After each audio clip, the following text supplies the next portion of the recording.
Դիմավորում եմ։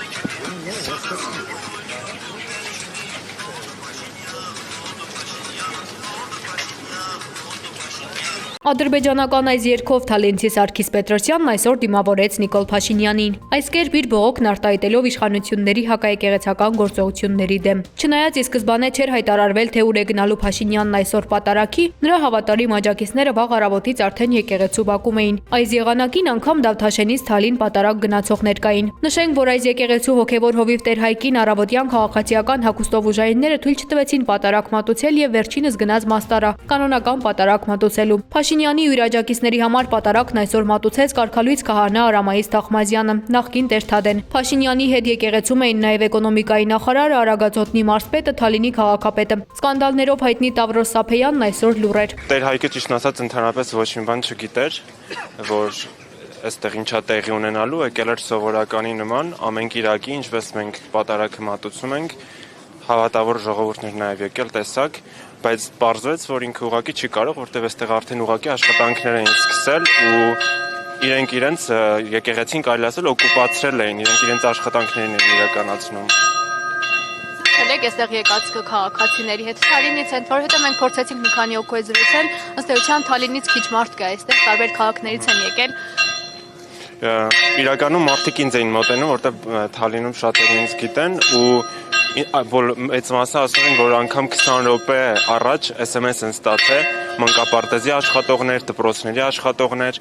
SMS են ստացել, որ արագ պիտի ներկայանան, այսինքն իրանք կոնկրետ նպատակ ունեն, որ մարդկանց պիտի հավաքել ու ցույց տալ, որ իրենք մեծամասնություն են, բայց իրանք մեծամասնություն չեն։ Ու իրականում այս բոլոր մարդկանց ես դեմ ոչինչ չունեմ, որտեղ ես խղճում եմ իրենց, որտեղ իրենք իրենց աշխատանքը չկորցնելու համար ստորանում են։ Կարելի է ուղիղ ասել, որ ստորանում են իրենք, չգիտեմ, իրենց պաշտոնը, իրենց դիրքը պահելու համար, իրենց խղճուկ աշխատավարձի համար գնում են այս քայլին։ Պարոն Սափեյան, բարև ձեզ, բարև եք եկել Թալին։ Պարոն Սափեյան, շնորհակալ եմ շատ։ Պարոն Սափեյան, այսօր չեմ խոսալու։ Բարև եք եկել Թալին։ Ամեն դեպքում նորմալ եք համարում, որ հոգեվոր։ Բարև եք եկել Թալին։ Հասկացա, շնորհակալ եմ պարոն Սափեյան։ Բարև եք եկել Թալին։ Տեր Հայկին չթողեցին պատարագ մատուցել, դուք Դերասանություն է։ Դերասանություն է։ Տեր Հայկը հայտարարություն է տարածել, որ Մաստարայի եկեղեցում է պատարագ կատարելու, ստից հրահանգով առավոտյան եկել աստեղ, որ միջադեպ ստեղծի, բայց ինքը պարտքեշտ մարդ է, պատկառելի մարդ է, չի կարած այդ սկզբունքին գնա առաջ, որ իրեն սարկածին գնա առաջ, դրա համար գնաց։ Ինչն է այստեղի հոգևոր հովիվը դրա դերասանությունը, որն է ինքը Բարև եք եկել, հաջողություն։ Հունվարի 18-ին Մալագա-Մադրիդ գնացքի ողբերգական վթարի հետևանքով զոհերի մեջ հայ կա։ Նյուզեյմի տեղեկություններով 18-ամյա Էլեն Բաղդասարյանը Մոսկվայից Մալագա էր գնացել ուսանող եղբորը հյուր։ Այսօր տեղի հայկական եկեղեցում մատուցվել է հոգեհանգստյան կարգ, որից հետո երիտասարդ հայուհուդին կտեղափոխվի Ռուսաստան, որտեղ բնակվում է նրա ընտանիքը։ Հիշեցնենք, որ վթարի հետևանքով ավելի քան 40 զոհ կա։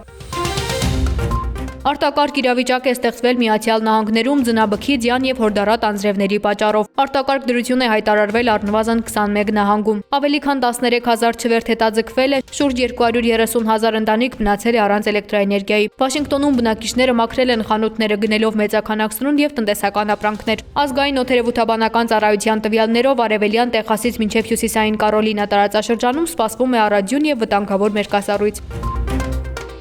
Հռոմի Պապը կոչ է արել դադարեցնել պատերազմը Ուկրաինայում։ Ռուսաստանի շարունակական հարձակումները երկրի քաղաքացիական բնակչությանն անպաշտպան են թողնում ձմեռային ցրտի դեմ, ասել է Լևոն 14-րդը։ Օրերս գողություն է կատարվել Երևանի Օրբելի փողոցի տներից մեկում։ Քաղաքացին ահազանգել է ոստիկանությանը, որ իր բնակարանից գողացել են 100 շիշ սառը թեյ, ընդհանուր մոտ 100,000 դրամ արժողությամբ։ Ձեռնարկված օպերատիվ հետախուզական միջոցառումների արդյունքում պարզվել է, որ նշված արարքը կատարել են Երևանի բնակիչներ 18-ամյա 2 երիտասարդ, որոնք նույն օրը հայտնաբերվել եւ ձերբակալվել են։